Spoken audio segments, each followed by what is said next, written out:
फिलहाल कुछ सालों तक हम ओवरनाइट कोल से रिन्यूएबल नहीं हो सकते, तो हमको कोयले की जरूरत है। मैं स्वीकार करता हूं कि कुछ सालों तक हम ओवरनाइट किसी भी चीज में चेंज नहीं कर सकते, धीरे धीरे शिफ्ट होंगे। तो पहली चीज जो मैंने कही कि अगर ज्यादा जो रिन्यूएबल लगे हैं उस पर हमको जनरेशन बढ़ाना चाहिए। जितने प्लांट लगे हैं लगभग जनरेशन मिक्स वैसा आना चाहिए। आधे कोल के हैं तो आधा जनरेशन कोल से हो, आधे रिन्यूएबल है तो उससे आधा हो। ये तो जो कोयला आपको जितना लगना है वो कहां खोदना है, कहां खोद रहा है, मैं इसलिए कह रहा हूं क्योंकि जब कोल से थर्म जलाने पर जब कार्बन डाइऑक्साइड गैस निकलती है तो उसको कंज्यूम करने का काम करता है पेड़, और पेड़ का मतलब है जंगल। तो जंगल जो सिंक है कार्बन डाइऑक्साइड का, कार्बन की गैसेस का, अगर आप उसको काट कर कोयला पैदा कर रहे हैं तब इसको बोलते हैं डबल वेमिंग, कि एक तरफ खाई एक तरफ कुआं और दोनों में कूदने के लिए आप तैयार हैं। देश में 3,20,000 बिलियन टन कोयले का भंडार है। इस कोयले के भंडार में से केवल 15% घने जंगल के नीचे है, जिसको नो-गो एरिया में बचाने की बात हुई थी। और जो बचा हुआ 85% है वो आपको जो आज की डिमांड है उससे डिमांड 3 गुनी भी हो जाएगी, आप 75 साल में खत्म नहीं कर सकते। और खुद आपके प्रधानमंत्री ये कह चुके हैं कि 2070 में तो हम कोयले को नमस्ते कर देंगे। तो बात केवल 48 साल की है, 50 साल की है। इस 48-50 साल में इतने कोयले के भंडार उपलब्ध हैं कि आज से 3 गुनी डिमांड को भी 50 साल सस्टेन कर लेंगे, और एक भी घने जंगल का कोयला ब्लॉक खोदने की जरूरत नहीं है। हसदेवरण देश के 9 कोल फील्ड में अकेला कोल फील्ड है जो 100% नो गो था। बाकी के कुछ ब्लॉक गो है, कुछ नो गो है। हसदेवरण 100% नो गो था। ऊपर से हसदेवरण हसदेव बांगो डैम का मेजर कैचमेंट एरिया है। उस डैम को बनाने में 61 आदिवासी गांव डूबे हैं, एक बार बलिदान दे चुके हैं वो लोग, और वही लोग हैं जो उधर जंगल में जाके दूसरे गांव में बसे हैं। 11,000 हेक्टेयर का जंगल ऑलरेडी आप उसमें डूबो चुके हैं,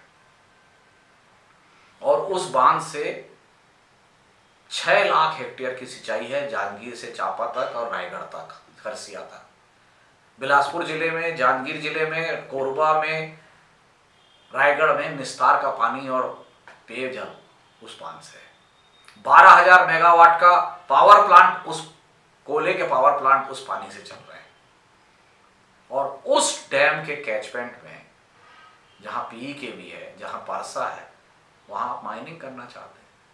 अब इसको मैं एक प्लान डिजास्टर नहीं कहूंगा तो क्या कहूंगा, कि एक इरिगेशन इंफ्रास्ट्रक्चर जो छत्तीसगढ़ का सबसे बड़ा इरिगेशन इंफ्रास्ट्रक्चर है आपने बनाया, और अब आप उसको बर्बाद कर रहे हैं।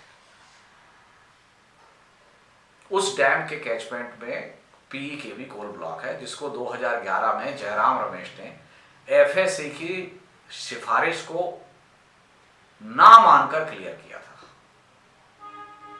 क्या कारण थे वो जयराम रमेश जानेंगे, लेकिन उस निर्णय को मैंने एनजीटी में चुनौती दी कि एफएससी ने क्लियर नहीं कहा, बहुत घना जंगल है, हाथी प्रभावित है, बाकी जानवर हैं, सारी चीजें।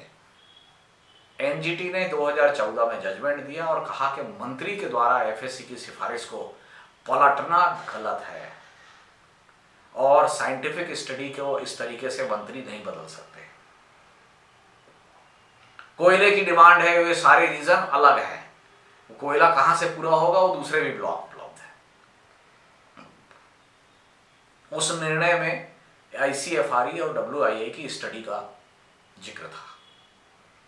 अब आईसीएफआरई और डब्ल्यूआईए की पहले तो 4 साल स्टडी नहीं कराए केंद्र सरकार। अब अडानी जी की केंद्र सरकार में कही जाती है, मैं तो नहीं कह रहा हूं, पब्लिक पे चर्चा है कि केंद्र की सरकार अडानी जी की सरकार है। तो हमको लगता था कि जो विपक्ष में पार्टी है वो शायद आदिवासियों और जंगल के पक्ष पे खड़ी होगी, कांग्रेस। और 2018 तक खड़ी भी थी। खुद राहुल जी हंसदेव रट गए थे और बोल के आए थे कि ये इलाका गड़बड़ है, और दूसरा उन्होंने उस एमडीओ मॉडल पर भी सवाल उठाए थे कि ये लूट है, ये कि खुद राजस्थान अपना ही कोयला अडानी से खरीद रहा है महंगे दरों पे। ये मॉडल है। खैर 2019 में सुप्रीम कोर्ट के हस्तक्षेप के बाद एक स्टडी हुई ICFRE WIA की। सम्स और सब्सटेंस में दोनों स्टडी ये कहती है कि उस इलाके में खनन होने पर इररिपेरेबल डैमेज होगा। WIA ने साफ कहा कि जितने इलाके में खनन हो चुका है उसके बाद 1 इंच भी आगे नहीं बढ़ना चाहिए। इवन PE के भी ब्लॉक के सेकेंड फेज में खनन नहीं होना चाहिए। ICFRE भी लगभग सिमिलर ऑब्जर्वेशन और फाइंडिंग देती है, लेकिन जब रिकमेंडेशन की बात आती है तब ICFRE कहती है कि कोयले की जरूरत है, राजस्थान को पहले से क्लियरेंस ग्रांट है तो कर ले। अब मजेदार यह है कि NGT ने क्लियरेंस को क्वैश करके भेजा था इनकी जांच के लिए, तो क्लियरेंस है इससे प्रभावित होकर अगर वो सिफारिश दे रहे हैं तो फिर तो NGT के मैंडेट पे स्टडी नहीं हुई ना। NGT ने तो क्लियरेंस को क्वैश किया और बोला कि इंडिपेंडेंट स्टडी करिए। इंडिपेंडेंट स्टडी MOEF को करानी थी, मंत्रालय को, केंद्र सरकार को, उन्होंने नहीं कराई। राज्य सरकार ने कराई, पैसा लिया राजस्थान विद्युत मंडल से जिसका कि इंटरेस्ट इन्वॉल्व है, जिसके खुद के कोल ब्लॉक है, तो क्या वो नहीं चाहेगा कि रिपोर्ट ऐसी आए जिससे उसको परमिशन मिल जाए? तो ये स्टडी, ये जो सिफारिश है, एक तो अपने ही ICFRE की सिफारिश अपने ही फाइंडिंग के विपरीत है, अपने मैंडेट के अगेंस्ट है। उसका मैंडेट कोयले की कमी कहाँ है ये जांचना नहीं है, और तीसरा ये है कि वो कॉन्फ्लिक्ट ऑफ इंटरेस्ट है। WIA को चूंकि डायरेक्ट RRVNL ने पैसे नहीं दिए, वो ICFRE ने एंगेज किया, उनकी सिफारिश क्लियर कहती है कि आगे खनन ना करिए।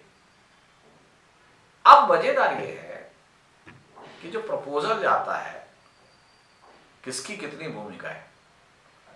राज्य सरकार फॉरेस्ट क्लियरेंस का प्रपोजल देती है, कोई उद्योगपति या उद्योग संस्थान क्लियरेंस का प्रपोजल नहीं देता। अगर राज्य सरकार नहीं चाहेगी तो किसी भी इलाके में उसकी मर्जी के बगैर वन भूमि का डायवर्जन नहीं हो सकता।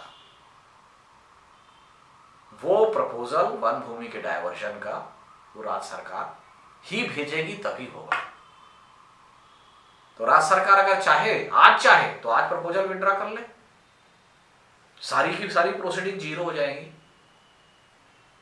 केंद्र की समिति राज्य सरकार के प्रस्ताव पर जांच के सहमति देती है।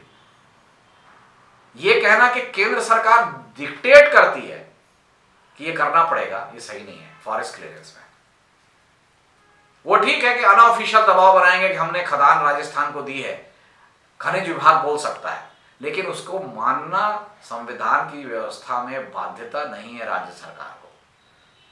राज्य सरकार फॉरेस्ट क्लियरेंस में इंडिपेंडेंट है। मोदी सरकार पूरी तरह जिम्मेदार है, उसने रिपोर्ट के बावजूद क्लियरेंस दिए, वैसे ही राज्य सरकार जिम्मेदार है।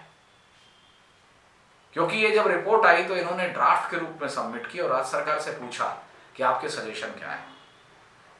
ये कह सकते थे कि ये जो आपने रिकमेंडेशन दी है इन ब्लॉक में खनन की, हम इसके पक्ष पे नहीं हैं, क्योंकि केते एक्सटेंशन पे तो खुद के राज्य सरकार ने आपत्ति भेजी थी केंद्र सरकार को कि 1760 हेक्टेयर का केते एक्सटेंशन 98% घना जंगल है, हसदेव नदी का कैचमेंट है। जिस तारा में ये सिफारिश कर रही है ICFRE, तारा के बारे में आपको पता है, तारा में 70% वेरी डेंस फॉरेस्ट है। परसा के क्लियरेंस में कहा है कि जो 10% वेरी डेंस फॉरेस्ट है वो हटा दो। तो जब परसा का 10% वेरी डेंस फॉरेस्ट हटा दो बोल रहा है FSC, तो तारा का जो 70% वेरी डेंस फॉरेस्ट है उसमें खनन की अनुमति सहमति कैसे ICFRE दे सकती है?